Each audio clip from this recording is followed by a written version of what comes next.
पूर्वी उत्तर प्रदेश के कई जनपद से पहुंचे Azad Samaj party legal cell के सम्मानित अधिवक्ता पदाधिकारी, इस मंच पर उपस्थित Azad Samaj party legal cell के चेयरमैन,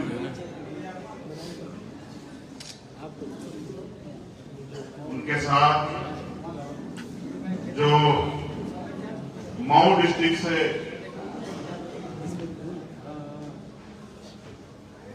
सम्मानित अधिवक्तागण जो मंच पर बैठे, उनको भी बहुत बहुत साधुवाद। मेरे सामने उपस्थित ये अधिवक्ताओं का जनसमूह और ऊपर नीचे जहां जिसको जगह मिली वहां इस प्रोग्राम की शोभा बढ़ा रहे हमारे नौजवान टीम आदमी आजाद समाज पार्टी के कार्यकर्ता। मेरी दाहिनी तरफ बैठी हमारी अधिवक्ता बहनें, उनको भी इस प्रोग्राम के लिए आने के लिए बहुत बहुत साधुवाद। आज हम लोग अधिवक्ता सम्मेलन में हैं और मैं प्रयास करूंगा कि मेरा सारा विषय जो है वो अधिवक्ताओं पे रहे, लेकिन समाज का एक जागरूक व्यक्ति होने के नाते कई अन्य चीजों में भी आपका ध्यान आकर्षित कराना जरूरी है, क्योंकि अधिवक्ता हम तब तक हैं जब तक हम कोर्ट रूम में हैं, उसके बाद हम इस समाज के जागरूक नागरिक भी हैं। उन चीजों में भी आपका ध्यान आकर्षित कराना चाहूंगा। अपनी बात को शुरुआत करते हुए बहुजन समाज में जन्मे सभी संतों गुरुओं महापुरुषों को नमन करते हुए, जिनकी वजह से हम लोग हैं, अगर वो ना होते और ना कार्य करते, अपने जीवन में अपनी सुख सुविधाओं को छोड़ के समाज के भविष्य के लिए ना संघर्ष करते, तो शायद ऐसे अवसर आज प्राप्त नहीं होते। अच्छी बात यह है, समय तो लगा, लेकिन आज हम लोग वास्तविक मुद्दों की तरफ बात करने लगे।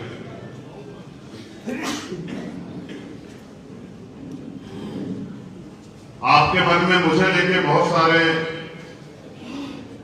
सवाल जवाब, स्वतः ही प्यार विश्वास उम्मीद हो सकती है, लेकिन मेरे मन में भी आपको लेके बहुत सारी चीजें हैं। जब तक विचारों का आदान प्रदान नहीं होगा, जब तक आप मुझे नहीं सुनेंगे, मैं आपको नहीं जानूंगा, शायद हम लोग एक दूसरे से नहीं जुड़ पाएंगे।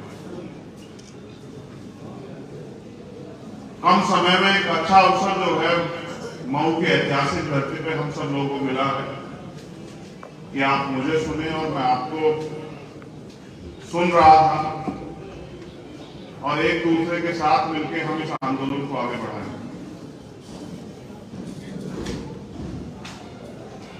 जब बात अधिवक्ताओं की होती है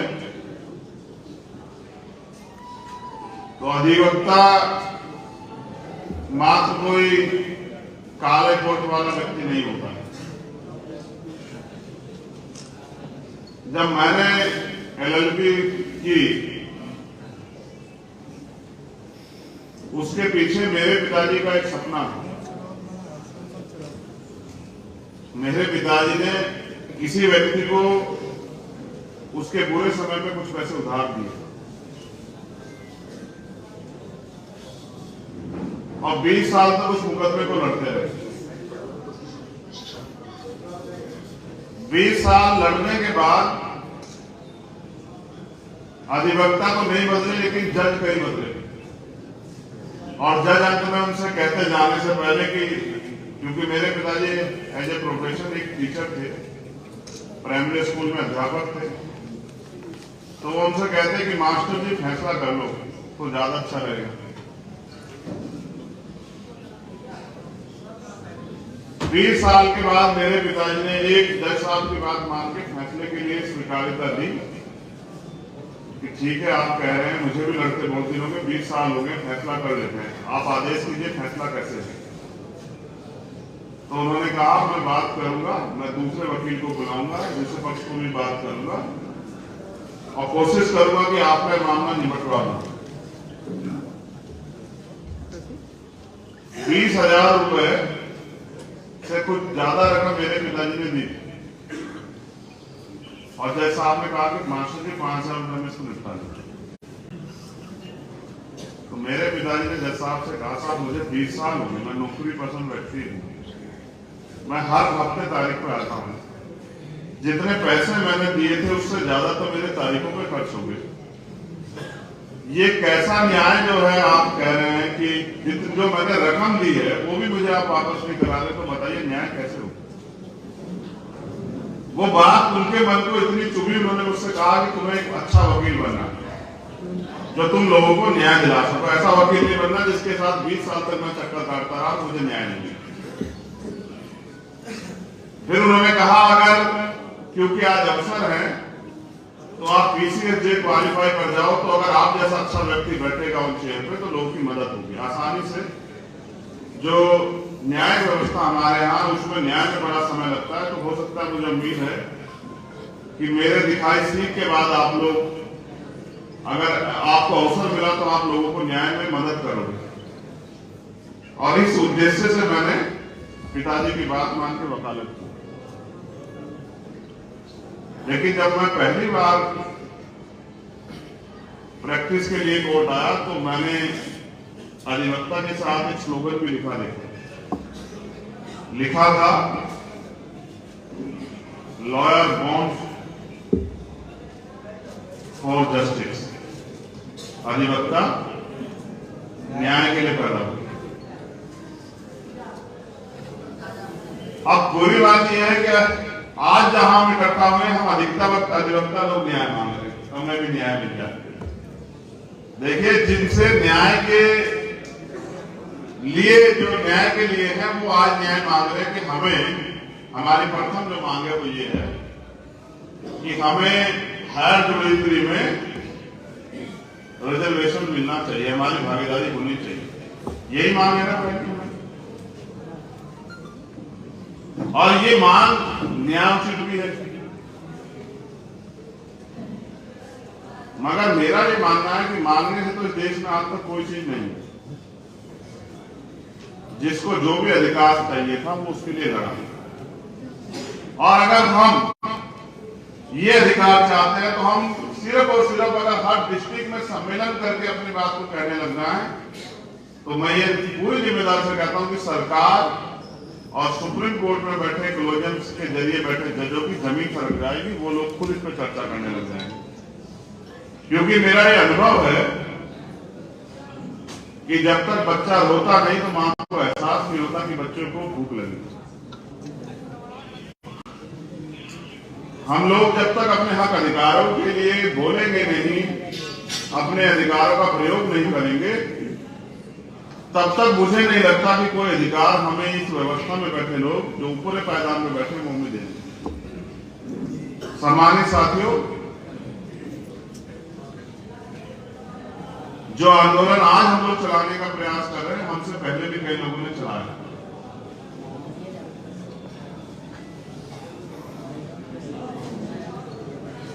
क्योंकि आंदोलन तो कोई भी चला सकता है, लेकिन उसकी सफलता के पीछे सबसे बड़ा योगदान समाज के बुद्धिजीवी वर्ग का होता है। जिस आंदोलन में उस समाज के बुद्धिजीवी लोग जुड़ते नहीं, वो आंदोलन कभी कामयाब नहीं। और वंचित वर्ग का जो आंदोलन है वो किसी भी विषय के लिए,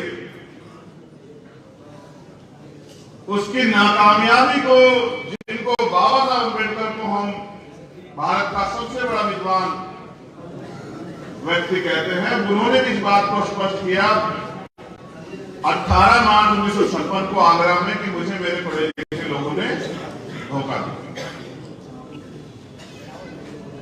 उन्होंने पूरी आबादी से सवाल नहीं किया, उन्होंने पढ़े लिखे लोगों से सवाल किया, जिन पढ़े लिखे लोगों पे बाबा साहब अम्बेडकर को भरोसा था कि वो अपने ज्ञान का प्रयोग इस समाज की तरक्की के लिए करेंगे। सम्मानित साथियों, आज हम लोग आजादी के 70-75 साल करीब क्रॉस कर चुके हैं और जब से देश में संविधान लागू हुआ उसको भी हम 70 साल प्लस क्रॉस कर चुके हैं। जिन अधिकारों के लिए आज हम लोग एकजुट होकर संघर्ष करने की बात कर रहे हैं, अगर उन अधिकारों के लिए आंदोलन मजबूती से पहले चला होता तो आज वो अधिकार शायद हमें मिल चुके होते। समय परिस्थिति समझिए कि या लोगों की कम जरूरत की लोगों ने इस जरूरत को बड़ा मजबूत माना ही। अगर न्यायपालिका में हमारे लोगों की भागीदारी नहीं होगी, उसका सबसे बड़ा नुकसान ये है कि जिन मामलों में हम लोग सुप्रीम कोर्ट और हाई कोर्ट से न्याय की उम्मीद करते हैं वो उसमें न्याय होने की संभावना 0 हो जाती है। आज जो हमारे बुनियादी मुद्दे हैं उन पे भी न्याय की उम्मीद सर्वोच्च न्यायालय से और उच्च न्यायालयों से ना के बराबर। इसका ताजा उदाहरण अगर आप देखोगे कि न्यायपालिका में ना रिजर्वेशन ना होने का सबसे बड़ा नुकसान क्या हुआ कि सुप्रीम कोर्ट के 5 जजों की एक पीठ ने 5 स्वर्ण जाति के जज उन्होंने बैठ के तय किया कि 10% आर्थिक आधार पर आरक्षण स्वर्ण जातियों के बच्चों को मिलना चाहिए, नहीं मिलना चाहिए। और 3 जज साहब ने कहा कि मिलना चाहिए, 2 ने कहा कि मिलना तो चाहिए लेकिन इसका आधार इकोनॉमिक है, आर्थिक आधार है, तो इसमें SC ST OBC के लोग भी होने चाहिए। अंत 5 स्वर्ण जजों ने तय किया कि 10% EWS उच्च जातियों के बच्चों को मिलना चाहिए। एक पैमाना भी उन्होंने तय कर दिया जो सरकार ने अपनी सुविधा से लागू किया था कि 8 लाख रुपए तक उनकी जो है सीमा, गरीबी की जो सीमा है वो 8 लाख रुपए तय की गई। वहीं 2.5 लाख 3 लाख पे और 6 लाख पे दलित और पिछड़े वर्ग के बच्चों को मैंने यूपी में एक को देखा था कि 6 लाख क्रॉस जिन लोग आय की सीमा जिनकी होगी थी, कई बच्चों को जो है सिविल सर्विसेज के नियुक्ति से जो है निष्कासित कर दिया गया है। ये देश की न्यायपालिका का जीता जागता उदाहरण है, भ्रष्ट न्यायपालिका का, कि 8 लाख रुपए पे उच्च जाति के लोग गरीब होते हैं और 2.5-3 लाख 6 लाख पे जो तथाकथित जिनको नीची जाति कहा जाता है, जिनको दलित पिछड़े आदिवासी कहा जाता है, जिनको शूद्र कहा जाता है, उनको गरीब माना जाता है। जिस दिन ये फैसला आया उस दिन फिर पुनः हमें एहसास हुआ, फिर इस पे चर्चा हुई कि क्लोजर सिस्टम खत्म होना चाहिए।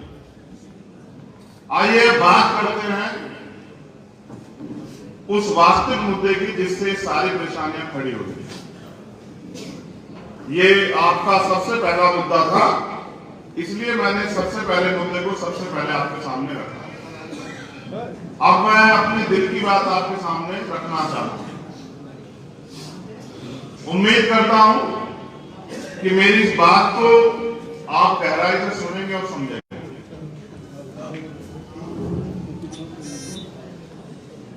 आज इस देश में हजारों साल से सताए गए अधिकारों से वंचित की उपस्थित जातियों के अंदर एक जोश जुनून जो है वो पैदा हुआ। वो जोश और जुनून इसलिए पैदा हुआ है, आज उनके अंदर एक झटपटाहट जो है देखने को मिल रही है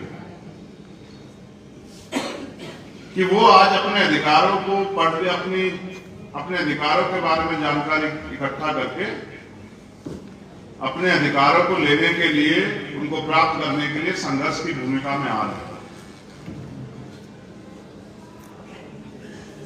ये इसलिए हो रहा है क्योंकि इस समाज का वंचित वर्ग का बुद्धिजीवी तबका बड़े पैमाने पे जिस तरह से अधिकारों का हनन हो रहा है, अधिकार लूटे जा रहे हैं, उस पर वो चिंतन कर रहा है। ये अकेले मेरे आपके चिंतन का कारण नहीं है। आज जो भी बुद्धिजीवी जिस भी विभाग में है, वो अपने घर में, परिवार में, समाज में, दोस्तों में, जहां भी वो अपनी बात को जिम्मेदारी से रख सकता है, वहां बैठ के चर्चा कर रहा है कि किस तरह से आज हमारे अधिकार जो संविधान में हमें मिले थे उनको लूटा जा रहा है, छीना जा रहा है। और जब किसी विषय पर चर्चाएं होती हैं तो जिनके लिए चर्चाएं होती, जैसे ही वो मुद्दा उनको जाकर अटैच करता है तो झटपटाहट, एक आक्रोश देखने को मिलता है। ये जो वर्तमान की सरकार है केंद्र की, और उत्तर प्रदेश में भी जो सरकार है,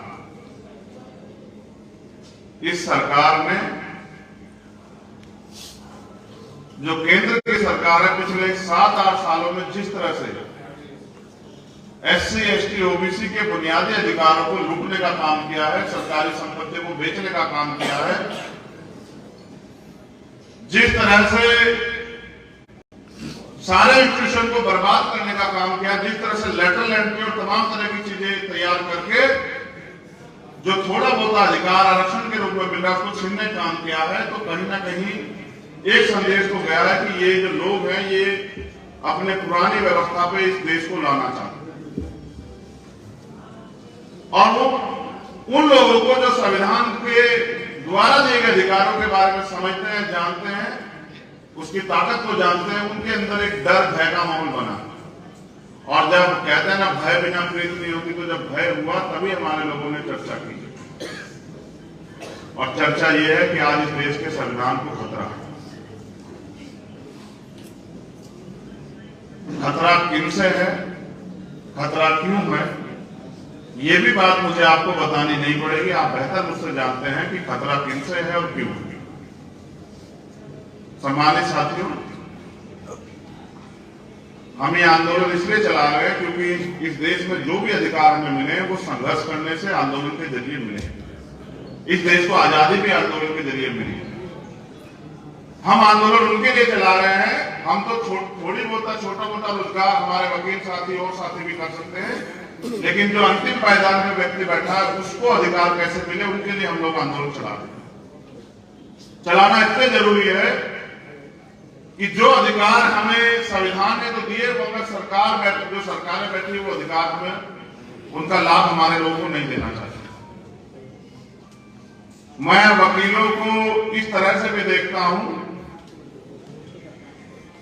कि जब सरकार के सहारे में पुलिस की लाठियां जो है आम जनता की तरफ बढ़ती हैं, जब निर्दोष लोगों को झूठे मुकदमे लगा के जबरन जेल डाला जाता है, जब सरकार की तानाशाही का आम जनमानस शिकार होती है, तो वो अगर भगवान के बाद किसी को याद करते हैं तो वो वकील होते हैं। और उनको ये उम्मीद होती है कि ये व्यक्ति मुझे, मैं क्योंकि जेल में भी रहा, जब वकील साहब आते हैं तो बंदी को उम्मीद होती है कि वकील साहब अच्छी खबर लाएंगे या वकील साहब अच्छा संदेश देने को आएंगे। यानी कि सरकार के पूरे तंत्र के सामने अगर कोई सीना तान के खड़ा हो सकता है तो वो वकील हो, क्योंकि वो अपने अधिकारों को आम आदमी से बेहतर तरीके से जानता है। और जब सरकारी एजेंसियां झूठ को जो है परोस के किसी को जबरन सजा दिलाने का काम करती है, तो वो अपनी बुद्धि के दम पे, अपने ज्ञान के दम पे, अपने अनुभव के दम पे कोर्ट में तमाम तरह के साक्ष्य प्रस्तुत करके और उस निर्दोष व्यक्ति को सुरक्षित करने का काम करता है। तो वकील सिर्फ वकील नहीं है, सिर्फ एक रोजगार नहीं, एक पेशा नहीं है वकालत। ये आम जनमानस को न्याय दिलाने की व्यवस्था का सबसे बड़ा सूत्र है। अगर सोचिए वकील नहीं होते तो क्या आम आदमी जज साहब से अपने लिए न्याय की मांग कर पाता? तो दुनिया में जहां भी लोकशाही है और वहां अन्याय होता हो तो न्याय और पीड़ित के बीच की कड़ी के वकील। लेकिन आज मैं उनके कंधों पे कुछ और जिम्मेदारी भी देखता हूं। भारत में व्यवस्था के लोग व्यवस्था बना के, जिन लोगों ने व्यवस्था बनाई उन्होंने एक षड्यंत्र भी बनाया। और आप लोग भी इस बात से 100% सहमत होंगे, मैं जिम्मेदारी से कहता हूं कि जो अधिकार संविधान में तैयार लिख दिए गए कि ये अधिकार मिलने चाहिए, उनको लागू कराने के लिए लोकशाही की, लोकतंत्र की व्यवस्था हो। 1 वोट 1 वैल्यू, राष्ट्रपति हो या किसान, सबकी वोट की वैल्यू एक समान। और वोट का अधिकार मिला। महापुरुषों को यह उम्मीद थी, जिनमें अगर मैं नाम लेने लगूं तो महामानव तथागत बुद्ध से लेके संत श्रोमणी सद्गुरु रविदास जी महाराज, गुरु नानक देव, संत कबीर, गुरु घासीदास, पेरियर रामा स्वामी नायकर, पेरियर यादव, बाबू जगदेव प्रसाद कुशवाहा, जननायक कपूरी ठाकुर, परम पुण्य बाबा साहब अम्बेडकर, महामना रामस्वरूप वर्मा, महाराज सिंह भारती जी, मान्यवर काशीराम साहब, मान्यवर दीना भाना वाल्मीकि साहब, ये सारे ही महापुरुष इस आंदोलन को बुद्ध से लेकर मान्यवर काशीराम तक सतत जो है आगे बढ़ाते रहे, क्योंकि व्यवस्था की जो पालन करता थे वो अधिकार देना ही नहीं चाहते थे। इस पूरी सतत प्रक्रिया में 26 जनवरी 1950 को संविधान के लागू होने के बाद जो अधिकार हमारे हिस्से में आए संविधान के जरिए, वो जमीन पे कैसे इंप्लीमेंट हो, उसके लिए लोकशाही देश में आई। और ये उम्मीद की गई कि जो अधिकार ये लोग मांगने से नहीं दे रहे हैं, हमारी चीखें सुन के नहीं दे रहे हैं, हमारे लोग वोट के जरिए, वोट की ताकत से अधिकारों को प्राप्त करने का काम करें। लेकिन भारत की डेमोक्रेसी का सबसे बड़ा षड्यंत्र ये है, एक इसमें धन को बड़े पैमाने पे जोड़ दिया गया कि पैसे वाले लोग ही लोकशाही में कामयाब हो सकते हैं। जिनके पास पैसा होगा वही अपनी वोट के जरिए, अपने बुद्धि के जरिए या राजनीति के जरिए कामयाब हो सकते हैं। दूसरा,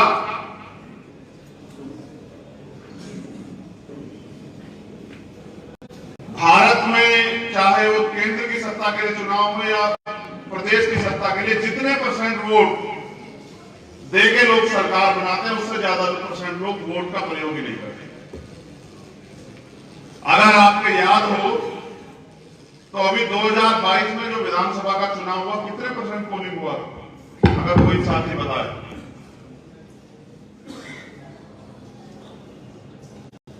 यहां बैठे किसी भी सम्मानित साथी को याद हो कि उत्तर प्रदेश के विधानसभा चुनाव में कितने % वोट हुआ था?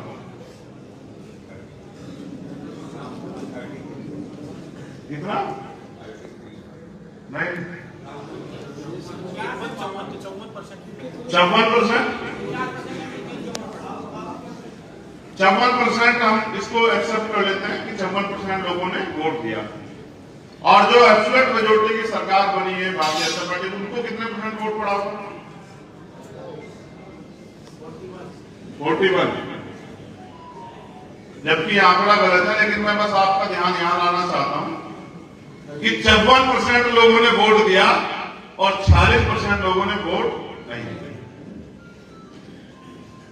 और 40% से कम वोट लेके एब्सोल्यूट मेजॉरिटी की सरकार यहां उत्तर प्रदेश में बन गई। यानी कि जितने % लोगों ने वोट देके सरकार बनाई, उससे ज्यादा % लोगों ने अपनी वोट का प्रयोग नहीं किया। ये देश की डेमोक्रेसी का सबसे बड़ा मजाक है। सोचे अगर ये 40% लोग भी वोट करते तो सत्ता किसी और की भी हो सकती थी, नहीं हो सकती थी? बताइए। दुश्मन बड़ा चालाक, दुश्मन दूर से बैठ के कहता है कि ये दलित, पिछड़े, माइनॉरिटी के लोग, मुसलमान सबसे ज्यादा वोट करते हैं, लेकिन ये सत्य नहीं है। सत्य ये है कि जिसको सत्ता की ताकत पता है वही सबसे ज्यादा वोट करता है। आप और हम तो ये सोचते हैं किसी की सरकार बन जाए, जो संवैधानिक अधिकार है वो तो मिल जाएंगे। अधिकार कहां मिल रहे हैं? अभी 68,000 शिक्षक भर्ती में घोटाला करके 20,000 पद दलित और पिछड़े वर्ग के बच्चों के छीन लिए गए। हम लोग चुप रहे क्योंकि वही इसको तकलीफ हुई जिसका बच्चा शायद उसमें होगा, उसी को तकलीफ हुई। बाकी लोग क्या करते हैं, पढ़े लिखे लोग, समझदार लोग, बुद्धिजीवी लोग, हम लोग बस अपनी बारी का इंतजार करते रहे कि कब ये हमारे साथ हो, तब हम चिल्लाए। पिछले 1 साल की गतिविधियों से सरकार के हमारे लोगों को एहसास हुआ कि इस देश में कुछ बदलाव हो रहा है और फिर उनके अंदर झटपटाहट पैदा हुई। इसलिए हम लोग अधिवक्ता सम्मेलन में 4-6 घंटे से बैठे हुए हैं ये जानने के लिए कि देश में के क्या हालात अभी क्या है और क्या चल रहा है। मुझसे भी हम यही जानना चाहते हैं। तो जो आप जानना चाहते हो ये है कि अगर आज आप अपने पैरों पर खड़े होके इस देश के, चाहे उत्तर प्रदेश हो या पूरे देश के किसी भी प्रदेश के दलित, पिछड़े, आदिवासी, अल्पसंख्यक वर्ग के लोग अगर अपने अधिकारों के लिए नहीं लड़ोगे तो आने वाले 5-7 साल में देश पुनः उस व्यवस्था पर चला जाएगा जिस व्यवस्था पर 1950 से पहले हम थे। जिस व्यवस्था में आज चाहे कोई अपने आप को शूद्र कह रहा हो या पिछड़ा कह रहा हो या दलित कह रहा हो या आदिवासी कह रहा हो या अन्य धार्मिक अल्पसंख्यक कह रहा हो, उसके पास अगर ज्यादा से ज्यादा अधिकार होंगे तो वो ये अधिकार ये होंगे कि वो मालिक की दी गई थोड़े बहुत झूठन पे, रोटी पे वो जिंदा रह सके। इसके अलावा कोई अधिकार मुझे नहीं नजर आता। पहले आदमी अपने अधिकारों के लिए आंदोलन करता था,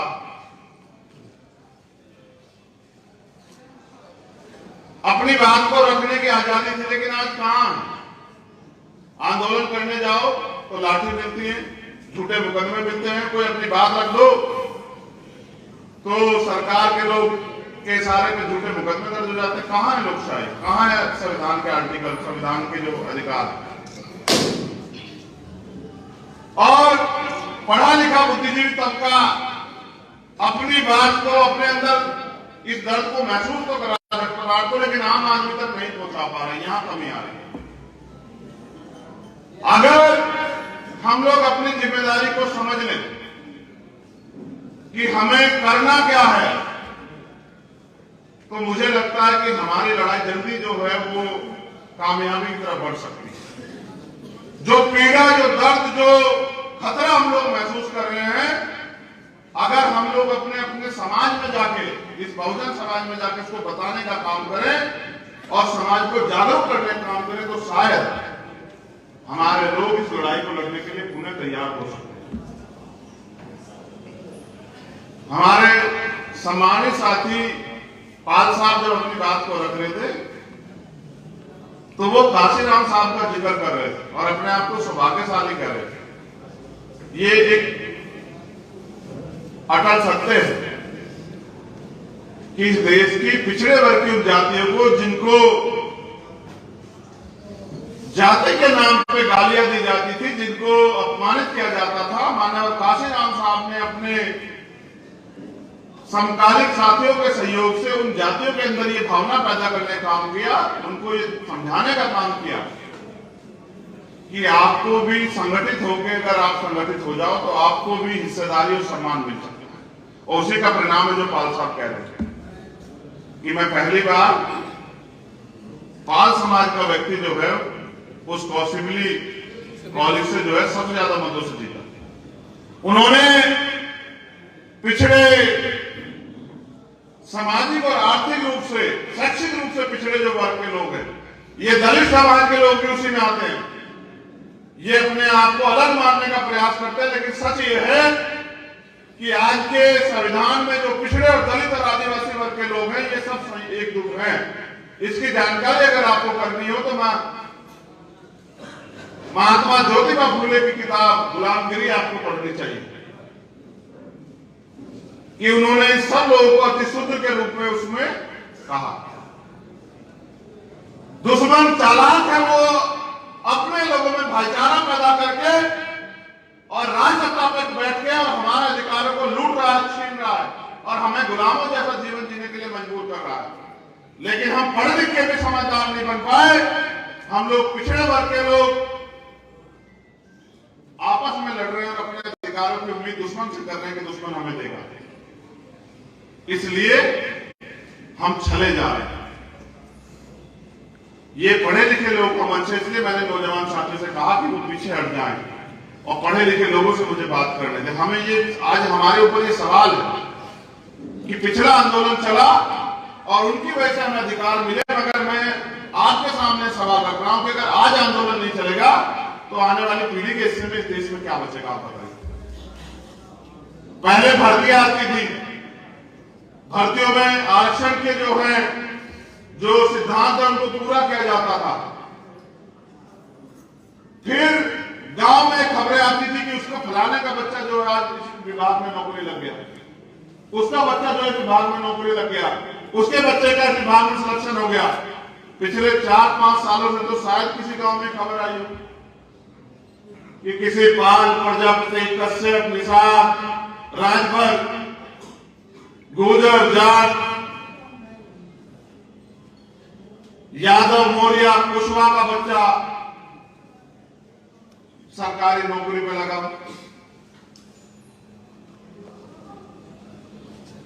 चमार, भानु, वाल्मीकि, कोरी, कुरील की तो इनको तो छोड़ ही दो। मैं तो उन पिछड़े वर्ग की जातियों के लिए कह रहा हूं, जिन लोगों को 52% होने के बाद इस प्रदेश में 27% रिजर्वेशन मिल रहा है, वही अपने अंदर चेक कर लो कि कितने बच्चे आपके पिछले 5 साल में सरकारों ने, जो वर्तमान की सरकार है, वो नौकरी पे भेजे। आर्थिक रूप से कमजोर वर्ग के लोग हम हैं, बिजनेस कर नहीं सकते पैसे की कमी के कारण, और नौकरियां हमारी छीन ली गई। हम सब लोग अपने बच्चों को इसलिए पढ़ा रहे हैं कि कहीं ना कहीं नौकरी लग जाएगा। अगर ये नोटिफिकेशन आ जाए कि देश में कोई सरकारी नौकरी होगी तो हमारे लोग अपने बच्चों को पढ़ाना भी छोड़ देंगे। ये हालात आज देश के हो गए। इसलिए मैं अपना दर्द आपसे ये कहने के लिए आया कि पिछड़े, सामाजिक, शैक्षिक, आर्थिक रूप से पिछड़े वर्ग के लोग भारत के संविधान में बनाई गई व्यवस्था के हजारों जातियों में बटे और जिनको जोड़ के schedule caste, schedule tribe, backward और माइनॉरिटी बना के जिनको बाबा साहब ने दोबारा संगठित करने का प्रयास किया, मैं उन वर्गों के लोगों से कहना चाहता हूं कि भारत में अगर आपको अपने अधिकार बचाने हैं तो आज नहीं तो कल आपको एकजुट होना पड़ेगा। और अगर आप एकजुट नहीं होंगे, दुश्मन की साजिश पे को न समझते हुए कि दुश्मन थोड़ी बहुत जो है, जैसे पशुओं के बीच में अगर थोड़ा सा चारा गिर दिया जाए, उदाहरण के तौर पे अगर कुत्तों के बीच में थोड़ा सा खाना भी गिर दिया जाए तो वो सारे कुत्ते उस थोड़े थोड़े से खाने को खाने के लिए, एक दूसरे को काटने के लिए तैयार रहते हैं। ऐसी इस व्यवस्था ने हमारे दलित पिछड़े वर्ग के लोगों का हाल बना दिया। भाई भाई से लड़ रहा है और भाई भाई की टांग खींच रहा है, लेकिन भाई भाई को ये नहीं बता रहा कि अगर इकट्ठे नहीं होंगे और एकजुट होकर अपनी ताकत का प्रयोग नहीं करेंगे तो कल भाई भाई के साथ बैठने के और भाई भाई के साथ सम्मान का जीवन जीने के लायक देश में नहीं है। मैं तो बस आपको ये आज के जो हालात हैं उनमें सबसे जरूरी बात यह है कि देश के प्रधानमंत्री जी ने देश की सारी पूंजी को अपने पूंजीपति मित्रों को बेच दिया है और वो पूंजीपति मित्र भी जो है शायद कुछ दिनों में देश को छोड़ के भाग जाए। जितना इस देश पे कर्जा पिछले 60 सालों में या 70 सालों में आया था, उससे ज्यादा, उससे कई गुना ज्यादा देश के वर्तमान के प्रधानमंत्री जो झंडा बुलंद खड़े हुए हैं, जो 56 इंच का सीना खुद को बताते हैं, उन्होंने उससे ज्यादा दुगना तिगना कर्जा पिछले 7-8 साल में लेने का बाहर से लेने का काम किया। और आज सच्चाई ये है कि देश के हर एक व्यक्ति पे कर्ज है और ये इस सरकार ने जो हिंदुत्व के नाम पे हमें एकजुट करने का काम करती है, कहने का काम करती है, चुनाव के समय हिंदू बताती है और चुनाव के बाद हमारे लोगों की खाल खींचने का काम करती है, उस सरकार ने उत्तर प्रदेश और देश में हमें दिया। हमारे लोग चंद छोटे छोटे स्वार्थों में इनके साथ लगे हुए हैं, लेकिन वो ये भूल रहे हैं कि दुश्मन थोड़ी सी सुविधा देके अपने वास्तविक उद्देश्य को हमारी वोट के जरिए पूरा कर रहा है। पूर्वी उत्तर प्रदेश के कई जनपद से पहुंचे Azad Samaj party legal cell के सम्मानित अधिवक्ता पदाधिकारी, इस मंच पर उपस्थित Azad Samaj party legal cell के चेयरमैन,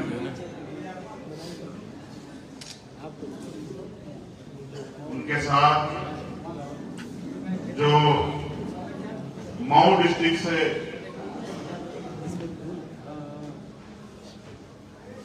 सम्मानित अधिवक्तागण जो मंच पर बैठे, उनको भी बहुत बहुत साधुवाद। मेरे सामने उपस्थित ये अधिवक्ताओं का जनसमूह और ऊपर नीचे जहां जिसको जगह मिली वहां इस प्रोग्राम की शोभा बढ़ा रहे हमारे नौजवान टीम आदमी आजाद समाज पार्टी के कार्यकर्ता। मेरी दाहिनी तरफ बैठी हमारी अधिवक्ता बहनें, उनको भी इस प्रोग्राम के लिए आने के लिए बहुत बहुत साधुवाद। आज हम लोग अधिवक्ता सम्मेलन में हैं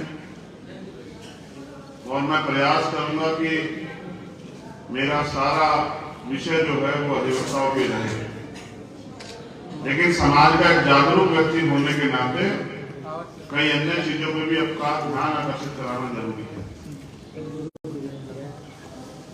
क्योंकि अधिवक्ता हम तब तक हैं जब तक हम कोर्ट रूम में हैं, उसके बाद हम इस समाज के जागरूक नागरिक भी हैं। उन चीजों पे भी आपका ध्यान आकर्षित कराना चाहूंगा। अपनी बात को शुरुआत करते हुए बहुजन समाज में जन्मे सभी संतों गुरुओं महापुरुषों को नमन करते हुए, जिनकी वजह से हम लोग हैं, अगर वो ना होते और ना कार्य करते, अपने जीवन में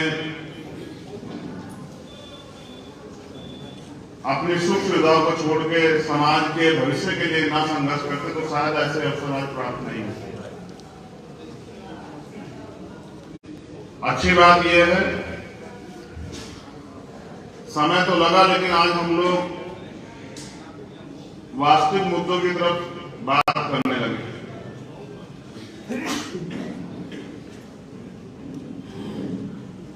आपके मन में मुझे लेके बहुत सारे सवाल जवाब स्वतः ही प्यार विश्वास उम्मीद हो सकती है, लेकिन मेरे मन में भी आपको लेके बहुत सारी चीजें हैं। जब तक विचारों का आदान प्रदान नहीं होगा, जब तक आप मुझे नहीं सुनेंगे, मैं आपको नहीं जानूंगा, शायद हम लोग एक दूसरे से नहीं जुड़ पाएंगे। कम समय में एक अच्छा अवसर जो है मऊ की ऐतिहासिक धरती पे हम सब लोगों को मिला है कि आप मुझे सुने और मैं आपको सुन रहा था, और एक दूसरे के साथ मिलकर हम इस आंदोलन को आगे बढ़ाएं।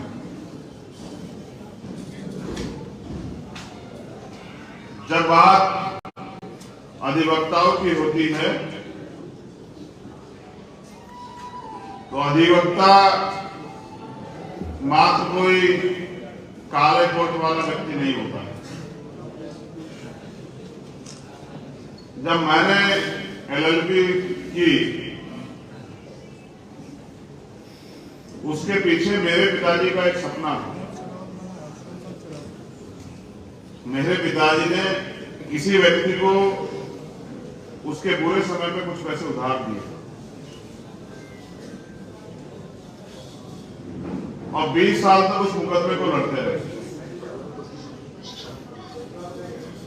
20 साल लड़ने के बाद अधिवक्ता तो नहीं बदले, लेकिन जज कई बदले, और जज अंत में उनसे कहते जाने से पहले कि, क्योंकि मेरे पिताजी एज ए प्रोफेशन एक टीचर थे, प्राइमरी स्कूल में अध्यापक थे, तो वो उनसे कहते कि मास्टर जी फैसला कर लो तो ज्यादा अच्छा रहेगा। 20 साल के बाद मेरे पिताजी ने 10 साल की बात मान के फैसले के लिए स्वीकार्यता दी कि ठीक है, आप कह रहे हैं, मुझे भी लड़ते बहुत दिन हो गए, 20 साल हो गए, फैसला कर लेते हैं, आप आदेश कीजिए फैसला कैसे है। तो उन्होंने कहा मैं बात करूंगा, मैं दूसरे वकील को बुलाऊंगा, दूसरे पक्ष को भी बात करूंगा और कोशिश करूंगा कि आपका मामला निपटवा दूं। 20,000 रुपए से कुछ ज्यादा रकम मेरे पिताजी ने दी और जैसा आपने कहा कि 5,000 रुपए में इसको निपटा दिया। तो मेरे पिताजी ने जज साहब से कहा, साहब मुझे 20 साल हो गए, मैं नौकरी पसंद व्यक्ति हूँ, मैं हर हफ्ते तारीख पे आता हूँ, जितने पैसे मैंने दिए थे उससे ज्यादा तो मेरे तारीखों पे खर्च हो गए। ये कैसा न्याय जो है आप कह रहे हैं कि जो मैंने रकम दी है वो भी मुझे आप वापस नहीं करा रहे, तो बताइए न्याय कैसे हो। वो बात उनके मन को इतनी चुभी, उन्होंने मुझसे कहा कि तुम्हें एक अच्छा वकील बनना जो तुम लोगों को न्याय दिला सको, ऐसा वकील नहीं बनना जिसके साथ 20 साल तक मैं चक्कर काटता रहा, मुझे न्याय नहीं मिला। फिर उन्होंने कहा अगर क्योंकि आज अवसर है तो आप PCSJ क्वालिफाई कर जाओ, तो अगर आप जैसा अच्छा व्यक्ति बैठेगा उन चेयर पे तो लोगों की मदद होगी आसानी से। जो न्याय व्यवस्था हमारे यहाँ, उसमें न्याय में बड़ा समय लगता है, तो हो सकता है, मुझे उम्मीद है कि मेरे दिखाई सीख के बाद आप लोग, अगर आपको अवसर मिला तो आप लोगों को न्याय में मदद करोगे। और इस उद्देश्य से मैंने पिताजी की बात मान के वकालत की। लेकिन जब मैं पहली बार प्रैक्टिस के लिए कोर्ट आया तो मैंने अधिवक्ता के साथ एक स्लोगन भी लिखा था, लॉयर बॉर्न फॉर जस्टिस, अधिवक्ता न्याय के लिए पैदा हुआ। अब बुरी बात यह है कि आज जहां हम इकट्ठा हुए, हम अधिवक्ता लोग न्याय मांग रहे हैं, हमें भी न्याय मिल जाए। देखिए, जिनसे न्याय के लिए, जो न्याय के लिए है, वो आज न्याय मांग रहे हैं कि हमें, हमारी प्रथम जो मांग है वो ये है कि हमें हायर जुडिशरी में रिजर्वेशन मिलना चाहिए, हमारी भागीदारी होनी चाहिए। यही मांग है ना। और ये मांग न्यायोचित भी है, मगर मेरा ये मानना है कि मांगने से तो इस देश में आज तक कोई चीज नहीं है। जिसको जो भी अधिकार चाहिए था वो उसके लिए लड़ा, और अगर हम ये अधिकार चाहते हैं तो हम सिर्फ और सिर्फ अगर हर डिस्ट्रिक्ट में सम्मेलन करके अपनी बात को कहने लगना है, तो मैं ये पूरी जिम्मेदारी से कहता हूं कि सरकार और सुप्रीम कोर्ट में बैठे कोलिजियम्स के जरिए बैठे जजों की जमीन सरक जाएगी, वो लोग खुद इस पर चर्चा करने लग जाएंगे। क्योंकि मेरा ये अनुभव है कि जब तक बच्चा रोता नहीं तो मां को एहसास नहीं होता कि बच्चों को भूख लगी। हम लोग जब तक अपने हक अधिकारों के लिए बोलेंगे नहीं, अपने अधिकारों का प्रयोग नहीं करेंगे, तब तक मुझे नहीं लगता कि कोई अधिकार हमें इस व्यवस्था में बैठे लोग, जो ऊपर पायदान में बैठे, वो हमें देंगे। सम्मानित साथियों, जो आंदोलन आज हम लोग चलाने का प्रयास कर रहे हैं, हमसे पहले भी कई लोगों ने चलाया।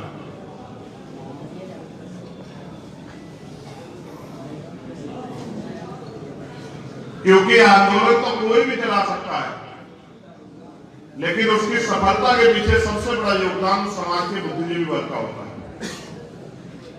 जिस आंदोलन में उस समाज के बुद्धिजीवी लोग जुड़ते नहीं, वो आंदोलन कभी कामयाब नहीं। और वंचित वर्ग का जो आंदोलन है, वो किसी भी विषय के लिए, उसकी नाकामयाबी को, जिनको बाबा साहब अम्बेडकर को हम भारत का सबसे बड़ा विद्वान व्यक्ति कहते हैं, उन्होंने इस बात को स्पष्ट किया 18 मार्च 1956 को आगरा में कि मुझे मेरे पढ़े लिखे लोगों ने धोखा दिया। उन्होंने पूरी आबादी से सवाल नहीं किया, उन्होंने पढ़े लिखे लोगों से सवाल किया, जिन पढ़े लिखे लोगों पे बाबा साहब अम्बेडकर को भरोसा था कि वो अपने ज्ञान का प्रयोग इस समाज की तरक्की के लिए करें। सम्मानित साथियों, आज हम लोग आजादी के 70-75 साल करीब क्रॉस कर चुके हैं और जब से देश में संविधान लागू हुआ उसको भी हम 70 साल प्लस क्रॉस कर चुके हैं। जिन अधिकारों के लिए आज हम लोग एकजुट होकर संघर्ष करने की बात कर रहे हैं, अगर उन अधिकारों के लिए आंदोलन मजबूती से पहले चला होता तो आज वो अधिकार शायद हमें मिल चुके होते। समय परिस्थिति समझिए कि या लोगों की कम जरूरत की लोगों ने इस जरूरत को बड़ा मजबूत माना ही। अगर न्यायपालिका में हमारे लोगों की भागीदारी नहीं होगी, उसका सबसे बड़ा नुकसान ये है कि जिन मामलों में हम लोग सुप्रीम कोर्ट और हाई कोर्ट से न्याय की उम्मीद करते हैं वो उसमें न्याय होने की संभावना 0 हो जाती है। आज जो हमारे बुनियादी मुद्दे हैं उन पे भी न्याय की उम्मीद सर्वोच्च न्यायालय से और उच्च न्यायालयों से ना के बराबर। इसका ताजा उदाहरण अगर आप देखोगे कि न्यायपालिका में ना रिजर्वेशन ना होने का सबसे बड़ा नुकसान क्या हुआ कि सुप्रीम कोर्ट के 5 जजों की एक पीठ ने 5 स्वर्ण जाति के जज उन्होंने बैठ के तय किया कि 10% आर्थिक आधार पर आरक्षण स्वर्ण जातियों के बच्चों को मिलना चाहिए, नहीं मिलना चाहिए। और 3 जज साहब ने कहा कि मिलना चाहिए, 2 ने कहा कि मिलना तो चाहिए लेकिन इसका आधार इकोनॉमिक है, आर्थिक आधार है, तो इसमें SC ST OBC के लोग भी होने चाहिए। अंत 5 स्वर्ण जजों ने तय किया कि 10% EWS उच्च जातियों के बच्चों को मिलना चाहिए। एक पैमाना भी उन्होंने तय कर दिया जो सरकार ने अपनी सुविधा से लागू किया था कि 8 लाख रुपए तक उनकी जो है सीमा, गरीबी की जो सीमा है वो 8 लाख रुपए तय की गई। वहीं 2.5 लाख 3 लाख पे और 6 लाख पे दलित और पिछड़े वर्ग के बच्चों को मैंने यूपी में एक को देखा था कि 6 लाख क्रॉस इन लोग आय की सीमा जिनकी होगी थी, कई बच्चों को जो है सिविल सर्विसेज के नियुक्ति से जो है निष्कासित कर दिया गया। ये देश की न्यायपालिका का जीता जागता उदाहरण है, भ्रष्ट न्यायपालिका का, कि 8 लाख रुपए पे उच्च जाति के लोग गरीब होते हैं और 2.5-3 लाख 6 लाख पे जो तथाकथित जिनको नीची जाति कहा जाता है, जिनको दलित पिछड़े आदिवासी कहा जाता है, जिनको शूद्र कहा जाता है, उनको गरीब माना जाता है। जिस दिन ये फैसला आया उस दिन फिर पुनः हमें एहसास हुआ, फिर इस पे चर्चा हुई कि क्लोजर सिस्टम खत्म होना चाहिए। आइए बात करते हैं उस वास्तविक मुद्दे की जिससे सारी परेशानियां खड़ी होती है। ये आपका सबसे पहला मुद्दा था, इसलिए मैंने सबसे पहले मुद्दे को सबसे पहले आपके सामने रखा। अब मैं अपने दिल की बात आपके सामने रखना चाहता हूं। उम्मीद करता हूं कि मेरी इस बात को आप गहराई से सुनेंगे और समझेंगे।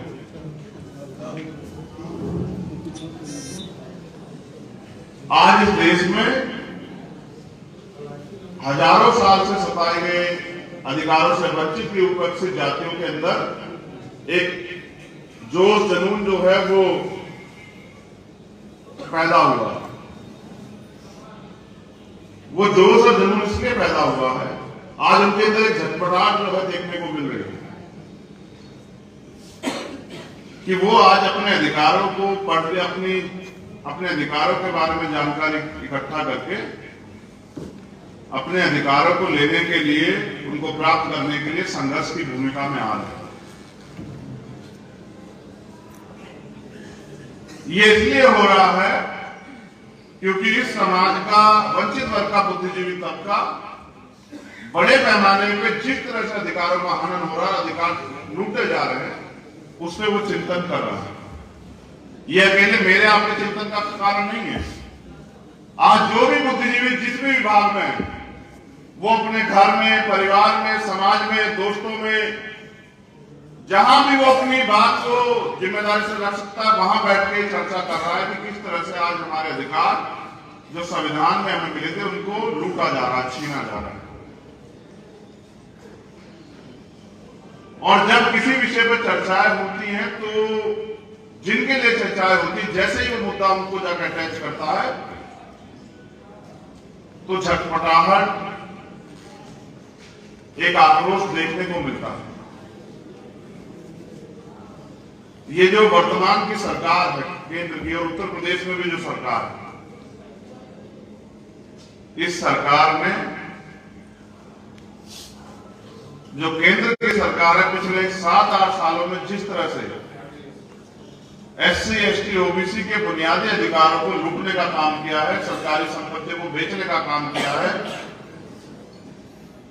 जिस तरह से सारे इंस्टीट्यूशन को बर्बाद करने का काम किया, जिस तरह से लेटरल एंट्री और तमाम तरह की चीजें तैयार करके जो थोड़ा बहुत अधिकार आरक्षण के रूप में मिल रहा है उसको छीनने का काम किया है, तो कहीं ना कहीं एक संदेश तो गया है कि ये जो लोग हैं ये अपने पुरानी व्यवस्था पे इस देश को लाना चाहते हैं। और वो उन लोगों को जो संविधान के द्वारा दिए गए अधिकारों के बारे में समझते हैं, जानते हैं, उसकी ताकत को जानते हैं, उनके अंदर एक डर भय का माहौल बना। और जब कहते हैं ना भय बिना प्रीति नहीं होती, तो जब भय हुआ तभी हमारे लोगों ने चर्चा की। और चर्चा यह है कि आज इस देश के संविधान को खतरा है। खतरा किनसे है, खतरा क्यों है, ये भी बात मुझे आपको बतानी नहीं पड़ेगी, आप बेहतर मुझसे जानते हैं कि खतरा किनसे है और क्यों है। सम्मानित साथियों, हम ये आंदोलन इसलिए चला रहे हैं क्योंकि इस देश में जो भी अधिकार हमें मिले हैं वो संघर्ष करने से, आंदोलन के जरिए मिले हैं। इस देश को आजादी भी आंदोलन के जरिए मिली है। हम आंदोलन उनके लिए चला रहे हैं। हम तो थोड़ी बहुत छोटा मोटा रोजगार हमारे वकील साथी और साथी भी कर सकते हैं, लेकिन जो अंतिम पायदान में व्यक्ति बैठा है उसको अधिकार कैसे मिले, उनके लिए हम लोग आंदोलन चला रहे हैं। चलाना इसलिए जरूरी है कि जो अधिकार हमें संविधान ने तो दिए, वो अगर जो सरकारें बैठी वो अधिकार हमें, उनका लाभ हमारे लोगों को नहीं देना चाहिए। मैं वकीलों को इस तरह से भी देखता हूं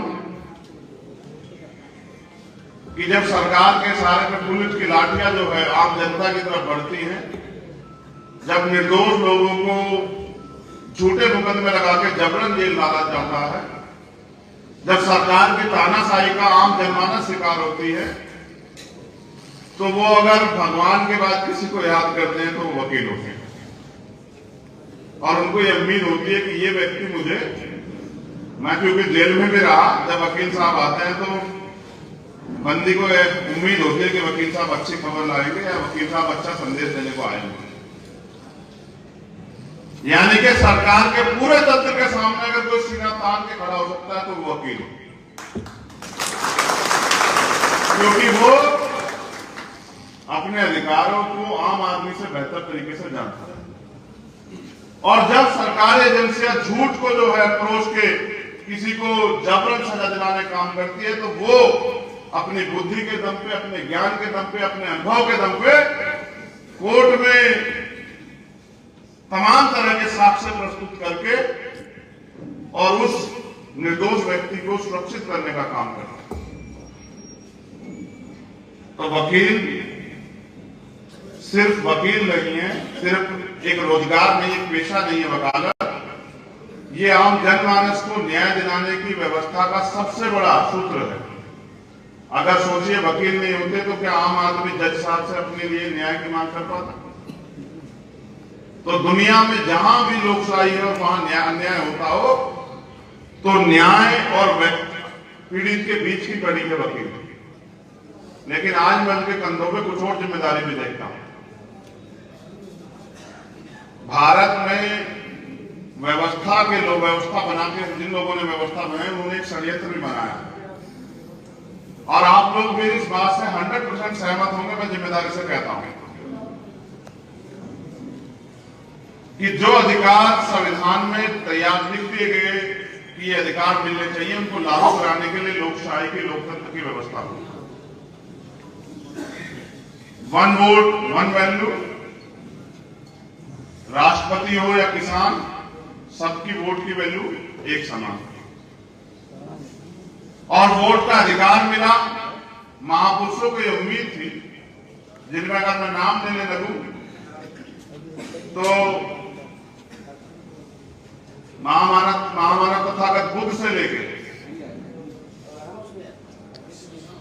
संत श्रोमणी सद्गुरु रविदास जी महाराज, गुरु नानक देव, संत कबीर, गुरु घासीदास,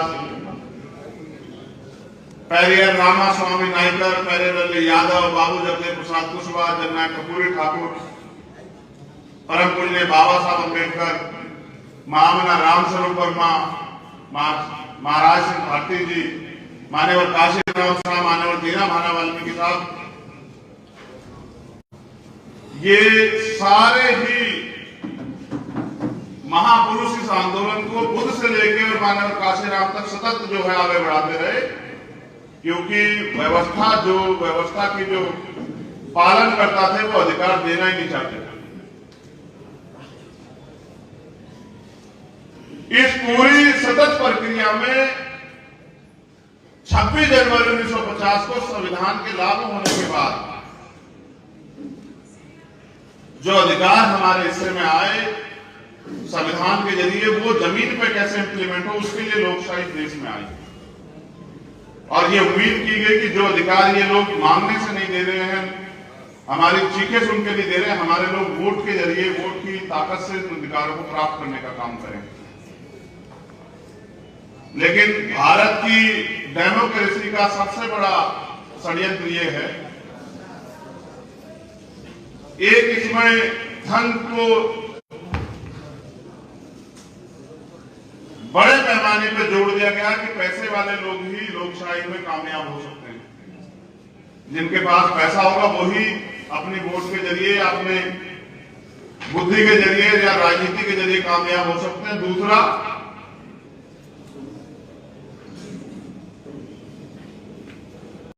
भारत में चाहे वो केंद्र की सत्ता के लिए चुनाव हो या प्रदेश की सत्ता के लिए, जितने % वोट देके लोग सरकार बनाते हैं, उससे ज्यादा % लोग वोट का प्रयोग ही नहीं करते। अगर आपको याद हो तो अभी 2022 में जो विधानसभा का चुनाव हुआ, कितने % पोलिंग हुआ? अगर कोई साथी बताए।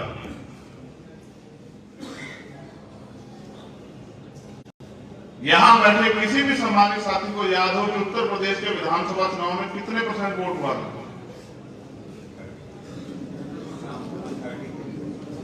कितना? नहीं, 54% हम इसको एक्सेप्ट कर लेते हैं कि 54% लोगों ने वोट दिया। और जो एब्सोल्यूट मेजॉरिटी की सरकार बनी है भारतीय जनता पार्टी, उनको कितने % वोट पड़ा होगा? 41। जबकि आंकड़ा गलत है, लेकिन मैं बस आपका ध्यान यहां लाना चाहता हूं कि 54% लोगों ने वोट दिया और 46% लोगों ने वोट नहीं दिया, और 40% से कम वोट लेके एब्सोल्यूट मेजॉरिटी की सरकार यहां उत्तर प्रदेश में बन गई। यानी कि जितने % लोगों ने वोट देके सरकार बनाई, उससे ज्यादा % लोगों ने अपनी वोट का प्रयोग नहीं किया। ये देश की डेमोक्रेसी का सबसे बड़ा मजाक है। सोचे अगर ये 40% लोग भी वोट करते तो सत्ता किसी और की भी हो सकती थी, नहीं हो सकती थी? बताइए। दुश्मन बड़ा चालाक, दुश्मन दूर से बैठ के कहता है कि ये दलित, पिछड़े, माइनॉरिटी के लोग, मुसलमान सबसे ज्यादा वोट करते हैं, लेकिन ये सत्य नहीं है। सत्य ये है कि जिसको सत्ता की ताकत पता है वही सबसे ज्यादा वोट करता है। आप और हम तो ये सोचते हैं किसी की सरकार बन जाए, जो संवैधानिक अधिकार है वो तो मिल जाएंगे। अधिकार कहां मिल रहे हैं? अभी 68,000 शिक्षक भर्ती में घोटाला करके 20,000 पद दलित और पिछड़े वर्ग के बच्चों के छीन लिए गए।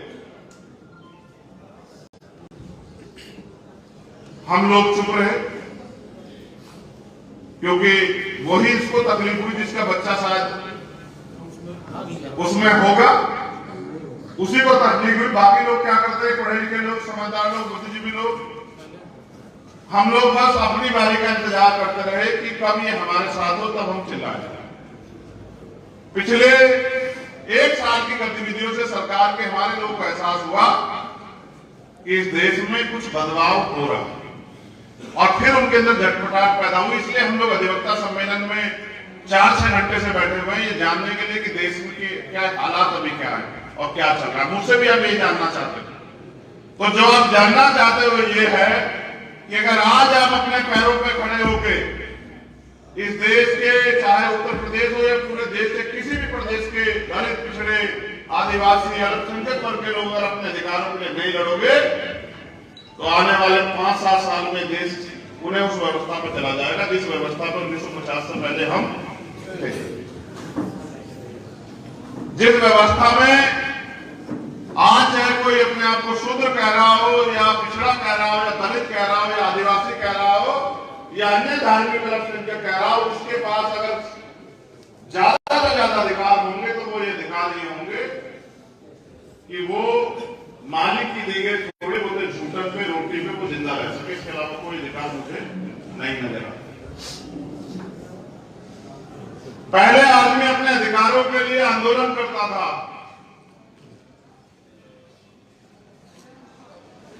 अपनी बात को रखने की आजादी थी, लेकिन आज कहां आंदोलन करने जाओ तो लाठी मिलती है, झूठे मुकदमे मिलते हैं। कोई अपनी बात रख दो तो सरकार के लोग के इशारे पे झूठे मुकदमे दर्ज हो जाते हैं। कहां है लोकशाही, कहां है संविधान के आर्टिकल, संविधान के जो अधिकार।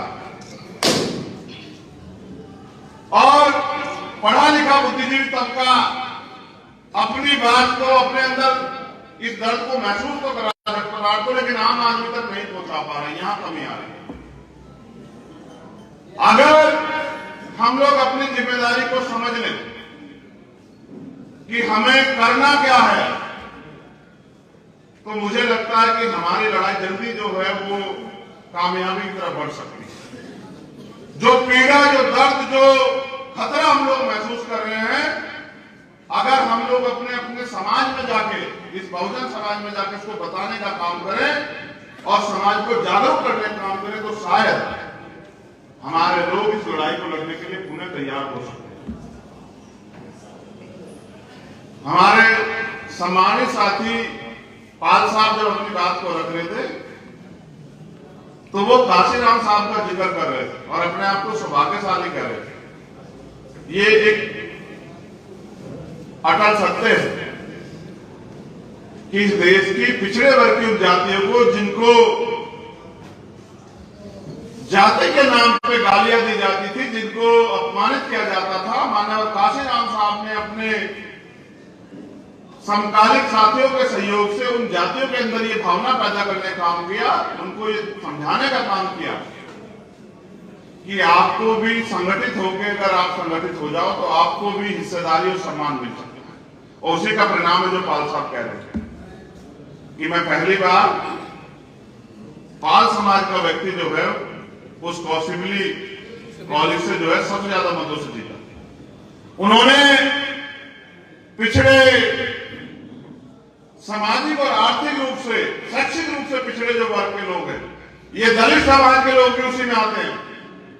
ये अपने आप को अलग मानने का प्रयास करते हैं, लेकिन सच ये है कि आज के संविधान में जो पिछड़े और दलित और आदिवासी वर्ग के लोग हैं, ये सब एक ग्रुप हैं। इसकी जानकारी अगर आपको करनी हो तो महात्मा ज्योतिबा फूले की किताब गुलामगिरी आपको पढ़नी चाहिए कि उन्होंने सब लोगों को अतिशूद्र के रूप में उसमें कहा। दुश्मन चालाक है, वो अपने लोगों में भाईचारा पैदा करके और राजसत्ता पर बैठ के और हमारे अधिकारों को लूट रहा है, छीन रहा है और हमें गुलामों जैसा जीवन जीने के लिए मजबूर कर रहा है। लेकिन हम पढ़ लिख के भी समझदार नहीं बन पाए। हम लोग पिछड़े वर्ग के लोग आपस में लड़ रहे हैं और अपने अधिकारों की उम्मीद दुश्मन से कर रहे हैं कि दुश्मन हमें देगा, इसलिए हम छले जा रहे हैं। ये पढ़े लिखे लोगों का मंच है, इसलिए मैंने नौजवान साथियों से कहा कि वो पीछे हट जाएं और पढ़े लिखे लोगों से मुझे बात करने दें। हमें ये आज हमारे ऊपर ये सवाल है कि पिछड़ा आंदोलन चला और उनकी वजह से हमें अधिकार मिले, मगर मैं आपके सामने सवाल रख रहा हूं कि अगर आज आंदोलन नहीं चलेगा तो आने वाली पीढ़ी के हिस्से में इस देश में क्या बचेगा, आप बताइए। पहले भर्तियां आती थी, भर्तियों में आरक्षण के जो सिद्धांत है उनको पूरा किया जाता था।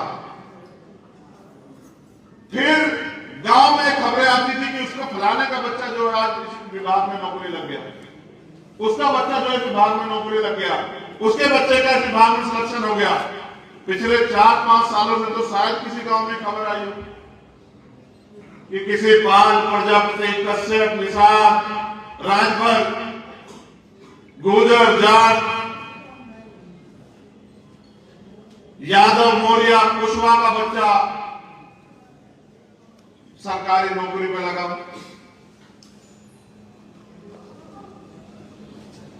चमार, भानु, वाल्मीकि, कोरी, कुरील की तो इनको तो छोड़ ही दो आप। मैं तो उन पिछड़े वर्ग की जातियों के लिए कह रहा हूं, जिन लोगों को 52% होने के बाद इस प्रदेश में 27% रिजर्वेशन मिल रहा है, वही अपने अंदर चेक कर लो कि कितने बच्चे आपके पिछले 5 साल में सरकारों ने, जो वर्तमान की सरकार है, वो नौकरी पे भेजे। आर्थिक रूप से कमजोर वर्ग के लोग हम हैं, बिजनेस कर नहीं सकते पैसे की कमी के कारण, और नौकरियां हमारी छीन ली गई। हम सब लोग अपने बच्चों को इसलिए पढ़ा रहे हैं कि कहीं ना कहीं नौकरी लग जाएगा। अगर ये नोटिफिकेशन आ जाए कि देश में कोई सरकारी नौकरी होगी तो हमारे लोग अपने बच्चों को पढ़ाना भी छोड़ देंगे। ये हालात आज देश के हो गए।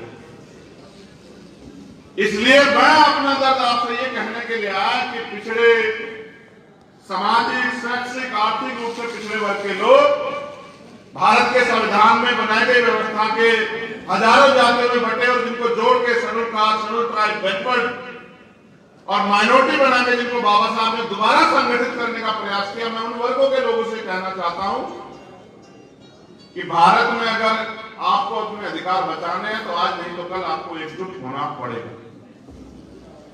और अगर आप एकजुट नहीं होंगे, दुश्मन की साजिश पे को ना समझते हुए कि दुश्मन थोड़ी बहुत जो है, जैसे पशुओं के बीच में अगर थोड़ा सा चारा गिर जाए, उदाहरण के तौर पर अगर कुत्तों के बीच में थोड़ा सा खाना भी गिर दिया जाए तो वो सारे कुत्ते उस थोड़े थोड़े से खाने के लिए एक दूसरे को काटने के लिए तैयार रहते हैं। ऐसी इस व्यवस्था ने हमारे दलित पिछड़े वर्ग के लोगों का हाल बना दिया। भाई भाई से लड़ रहा है और भाई भाई की टांग खींच रहा है, लेकिन भाई भाई को ये नहीं बता रहा कि अगर इकट्ठे नहीं होंगे और एकजुट होकर अपनी ताकत का प्रयोग नहीं करेंगे तो कल भाई भाई के साथ बैठने के और भाई भाई के साथ सम्मान का जीवन जीने के लायक देश में नहीं है। मैं तो बस आपको ये आज के जो हालात हैं उनमें सबसे जरूरी बात यह है कि देश के प्रधानमंत्री जी ने देश की सारी पूंजी को अपने पूंजीपति मित्रों को बेच दिया है और वो पूंजीपति मित्र भी जो है शायद कुछ दिनों में देश को छोड़ के भाग जाए। जितना इस देश पे कर्जा पिछले 60 सालों में या 70 सालों में आया था, उससे कई गुना ज्यादा देश के वर्तमान के प्रधानमंत्री जो झंडा बुलंद खड़े हुए हैं, जो 56 इंच का सीना खुद को बताते हैं, उन्होंने उससे ज्यादा दुगना तिगना कर्जा पिछले 7-8 साल में बाहर से लेने का काम किया। और आज सच्चाई ये है कि देश के हर एक व्यक्ति पे कर्ज है और ये इस सरकार ने जो हिंदुत्व के नाम पे हमें एकजुट करने का काम करती है, कहने का काम करती है, चुनाव के समय हिंदू बताती है और चुनाव के बाद हमारे लोगों की खाल खींचने का काम करती है, उस सरकार ने उत्तर प्रदेश और देश में हमें दिया। हमारे लोग चंद छोटे छोटे स्वार्थों में इनके साथ लगे हुए हैं, लेकिन वो ये बोल रहे हैं कि दुश्मन थोड़ी सी सुविधा देके